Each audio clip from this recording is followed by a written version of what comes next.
Printable version కానీ మీరు అలా ప్లాన్ చేసినట్లయితే మీరు స్లైడ్ సైజ్లోకి వెళ్ళి కస్టమ్ స్లైడ్లోకి వెళ్ళి ఇక్కడ A4 అని పెట్టుకోండి. చూడండి A4 ఓకే. పెట్టుకున్నప్పుడు చూడండి అదేంటంటే స్టాండర్డ్ బుక్ ఫార్మాట్ లో మనకి A4 సైజ్ ప్రింటబుల్ ఫార్మాట్ లో వస్తుంది. మీరు ఇక్కడ సెలెక్ట్ చేసినంత మాత్రాన మీకు A4 సైజ్ రాదు. అది ఏమవుతుందంటే స్లైడ్స్ సైజ్డ్ ఫర్ అలా వస్తుంది కానీ స్లైడ్ సైజ్ చేంజ్ కావట్లేదు.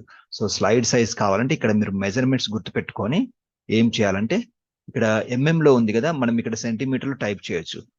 210 ఇది వచ్చేసి మనకి విడ్త్.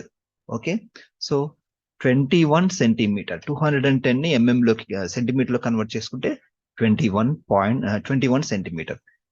ఇంకొకటి మనకి ఏం కనిపించింది ఇక్కడ A4 కి 297 అంటే సెంటీమీటర్ లోకి కన్వర్ట్ చేసినప్పుడు 29.7 సెంటీమీటర్ అవుతుంది.